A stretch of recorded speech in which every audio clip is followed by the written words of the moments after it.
말씀은 사도행전 11장 19절에서 26절 말씀입니다.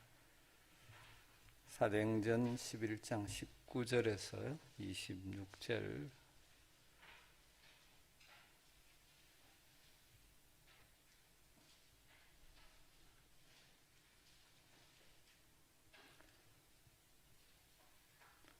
사도행전 11장 19절에서 26절 말씀 한 절씩 교독합니다.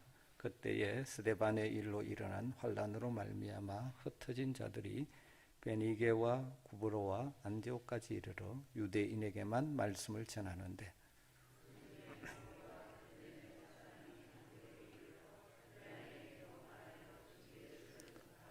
주의 손이 그들과 함께 하심에 수많은 사람들이 믿고 주께 돌아오더라.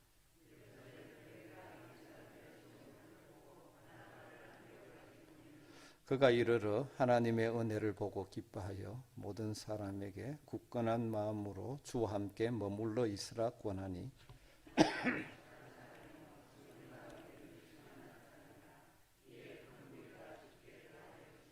바나바가 사울을 찾으러 다소에 가서 만남에 안디옥에 데리고 와서 둘이 교회에 1년간 모여 있어 큰 무리를 가르쳤고 제자들이 안디옥에서 비로소 그리스도인이라 일컬음을 받게 되었더라.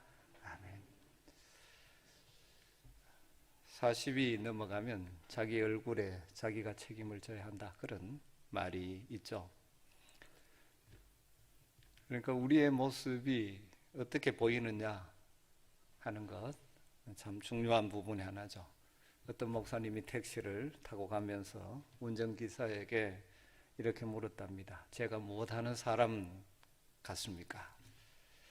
그러니까 그 운전기사분이 백미러로 뒷손님을 몇 번 쳐다보더니 혹시 형사가 아닙니까? 아니면 음식점에 위생검사를 다니는 보금소 직원이 아니십니까? 이래 묻더랍니다. 그래서 목사님이 어이없다는 듯이 웃어버리고 말았지만 한편 마음속으로 심각한 고민을 하게 되었답니다. 내가 목사인데 내가 그렇게 보이는가? 저는 어떨 것 같습니까? 가끔 목사인 줄 그냥 아는 사람들이 있습니다. 여러분, 주변 사람들이 여러분을 보면서 어떻게 생각합니까? 오늘 우리가 읽은 말씀에 너무나 잘 알죠. 세상 사람들의 눈에 비친 한 특별한 부류의 사람들이 나옵니다. 그들은 일반 세상의 사람들과 다르게 삶을 삽니다. 그래서 마침내 이전에 들어보지 못했던 새롭고 독특한 호칭, 별칭을 얻게 되었습니다. 오늘 이 말씀을 살피면서 이 시대에 살아가는 우리들에게 주시는 도전, 가르침을 한번 찾아보려고 합니다.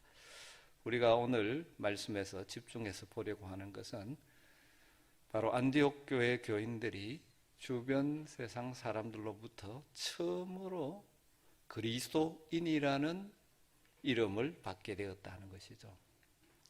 26절 끝부분에 그렇게 되어 있죠. 비로소 제자들이 안디옥에서 비로소 그리스도인이라 일컬음을 받게 되었더라.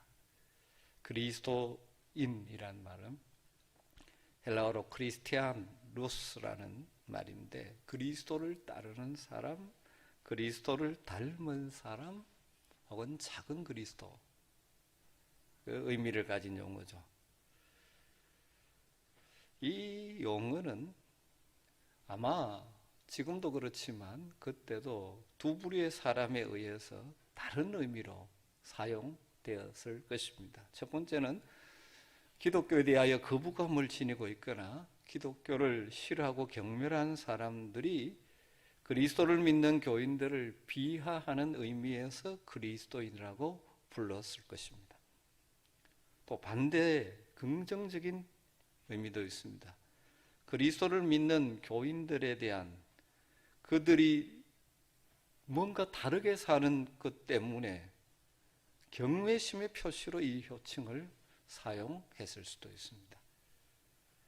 자신들이 그리스도를 믿지는 않지만 자기들과 달리 그리스도의 말씀을 따르고 바르고 반듯하게 살아가는 교인들을 사람들이 자신들과 구별해서 그리스도인이라고 불렀다는 것이죠.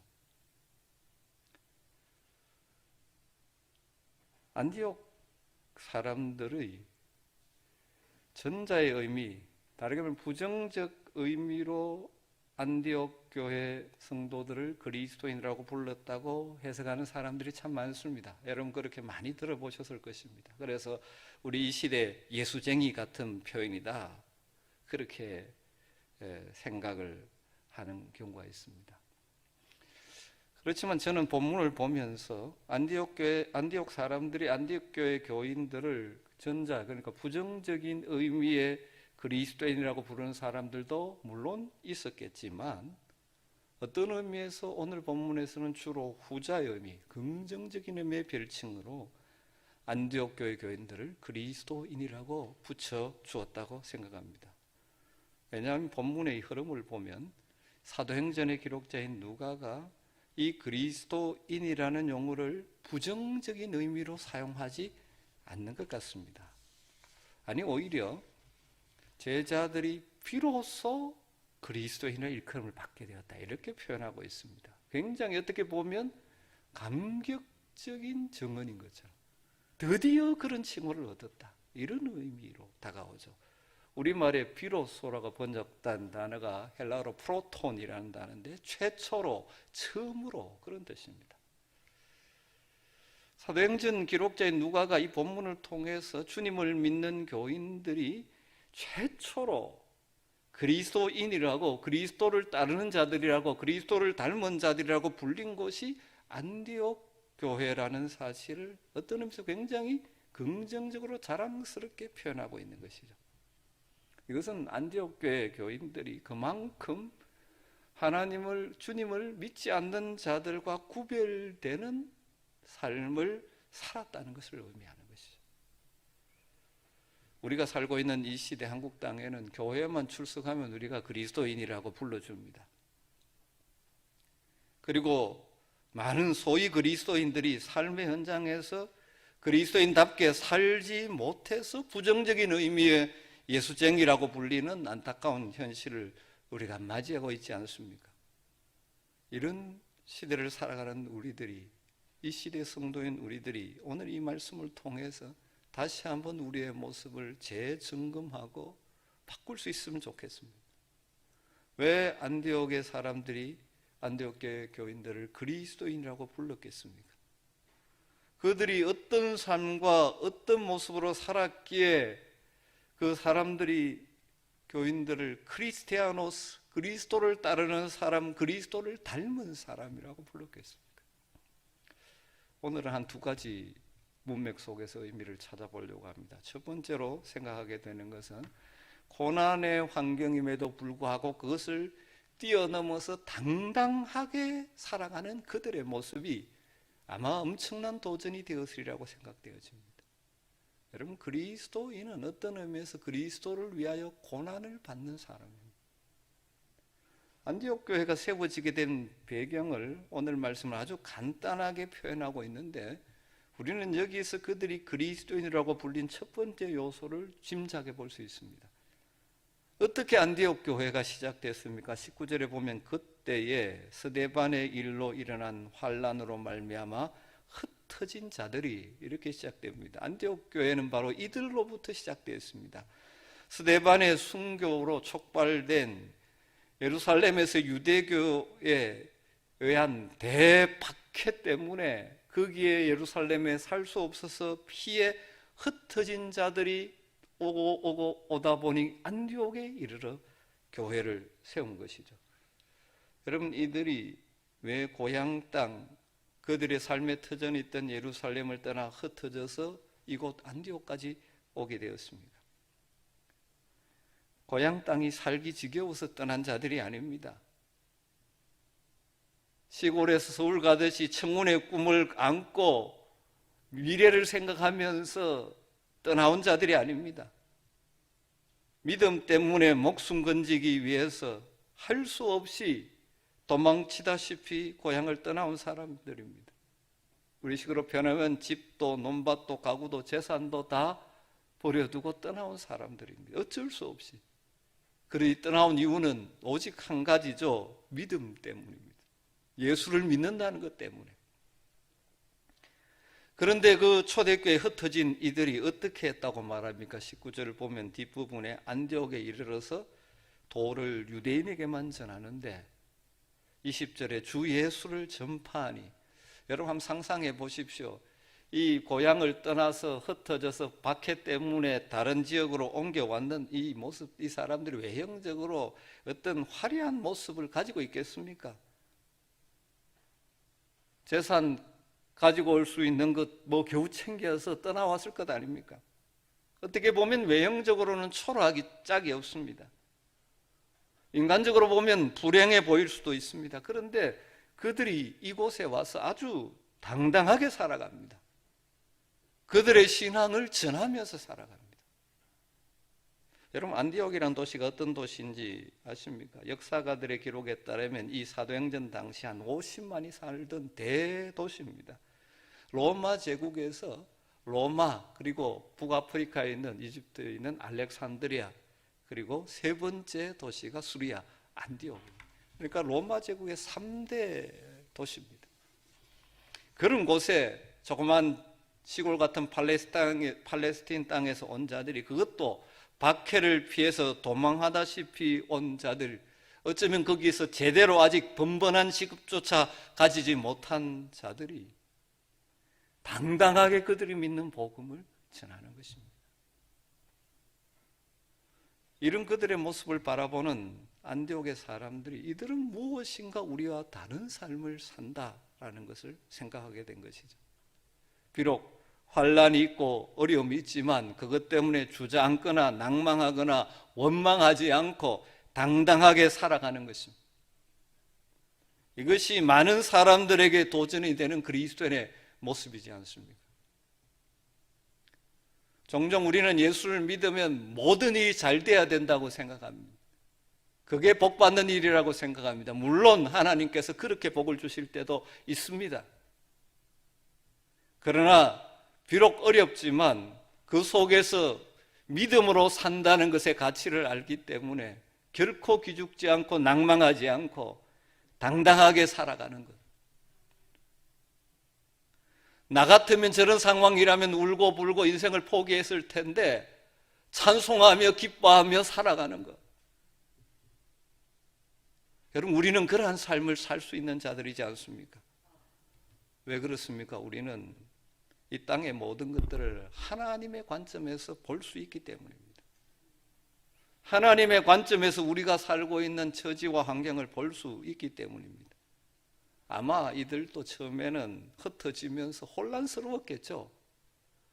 박해 때문에 사도들 일부 외에는 다 지금 흩어져야 되니 믿음 때문에 흩어지는데 얼마나 처음에는 혼란스러웠겠습니까?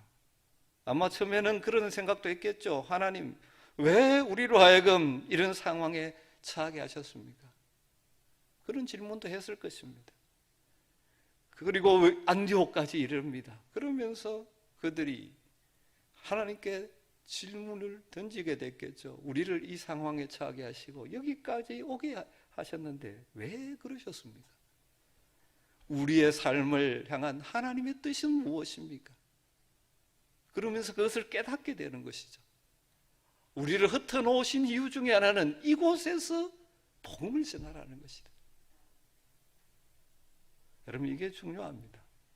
우리 그리스도인들에게는 우리가 처한 환경이 어떠한가 보다 그 환경을 통해서 하나님의 뜻을 깨닫는가 하는 것이 중요합니다. 대부분의 사람들은 환경의 노예로 살아갑니다. 무슨 말입니까? 주어진 환경에 따라서 울고 웃고 하는 것입니다. 잘 되면 웃고 뭔가 어려우면 울고 환경의 노예로 사는 것입니다. 그러나 하나님의 백성인 우리는 다르게 살 수 있습니다. 고난과 박해 속에서도 하나님의 부르심과 뜻을 발견하게 된 것이죠. 그리고 그곳에서 내가 해야 될 능동적인 일이 무엇인가를 찾게 되는 것입니다. 그때 하나님의 역사에 쓰임받는 자들이 되죠. 여러분, 하나님의 성경이나 기독교 역사 속에 하나님께 쓰임받는 사람들을 보면 절대 환경의 노예로 살지 않습니다. 요셉을 한번 생각해 보십시오. 그가 왜 노예로 팔려갔습니까? 형들이 시기해서 팔았습니다. 억지로 애굽의 노예로 끌려갔습니다. 그러나 요셉은 애굽에서 노예로 남아있지 않았습니다.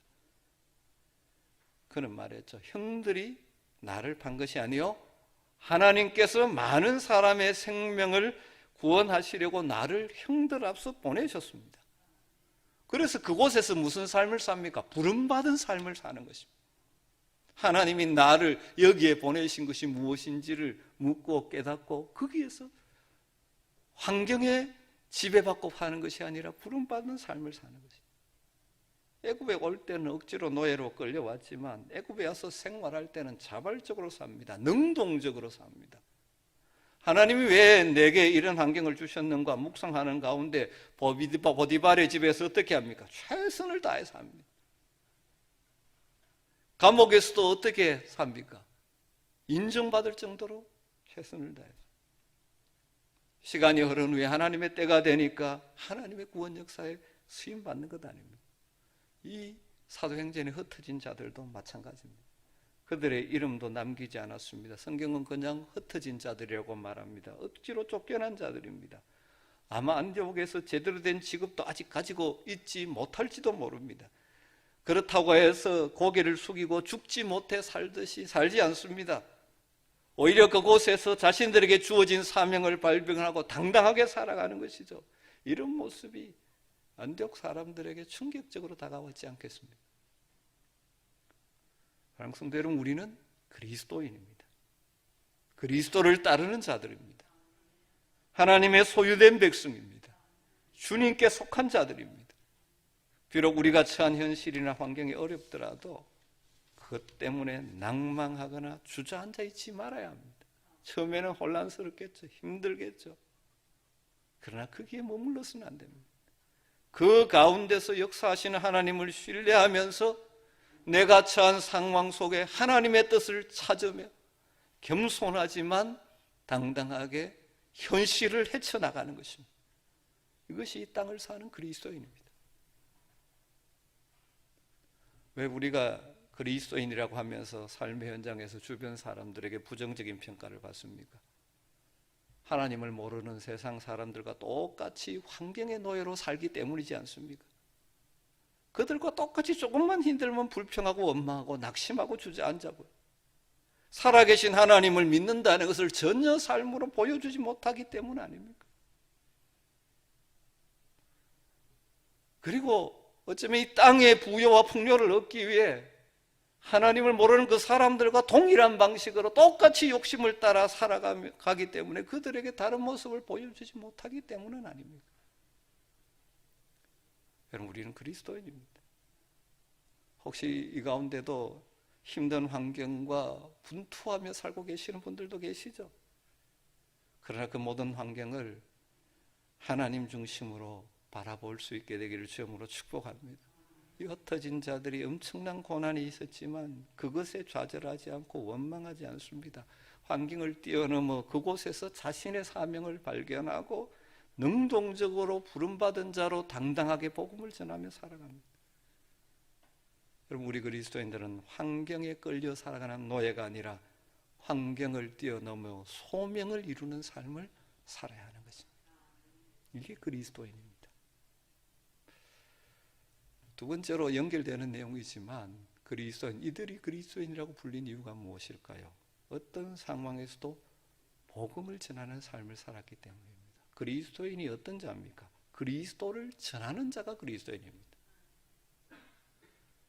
그들이 그리스도 예수가 구주가 되심을 전하는 자들이었기 때문에 그리스도인이라고 불리는 것이죠.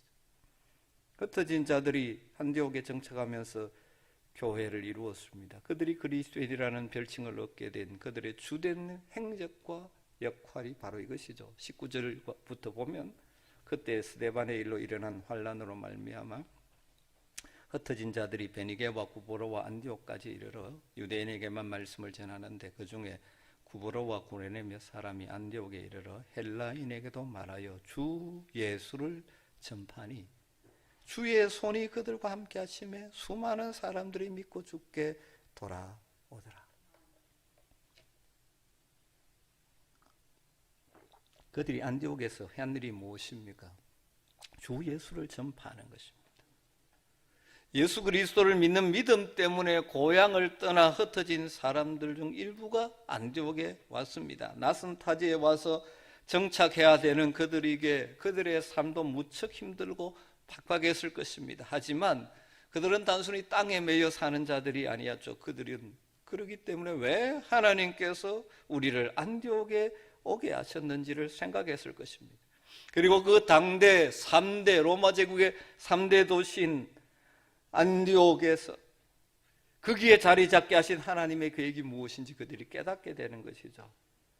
그래서 어느 곳에 있든지 자신의 인생을 송두리째 바꿔버린 생명의 복음, 영생의 복음을 전하지 않을 수가 없었던 것입니다. 안디옥이라는 대도시의 화려함 속에 살지만 정작 진정한 소망과 가치를 모르고 사는 안디옥 사람들을 긍휼히 여기는 마음으로 생명의 복음을 전한 것이죠. 그들도 처음에는 유대인들에게만 복음을 전했습니다. 그런데 그들 중 구브로, 키프로스, 그리고 구레네, 북아프리카 지역이죠. 거기에서 온 몇 사람들이 헬라인에게도 복음을 전하기 시작합니다.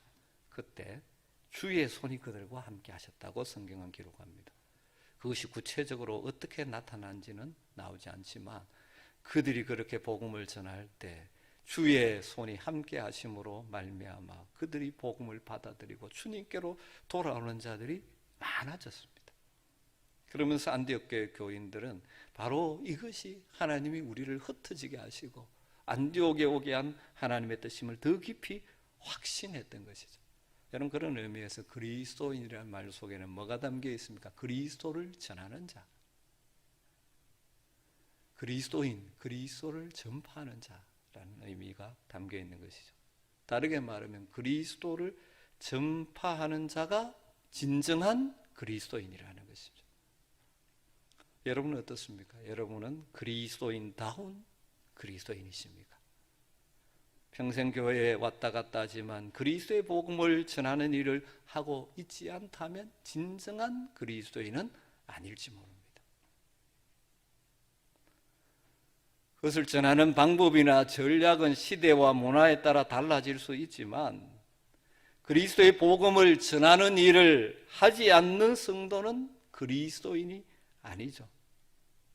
그런 교회는 그리스도의 교회가 아닙니다. 간판은 교회 달고 있을지 모르지만 그리스도의 교회가 아닌 것입니다.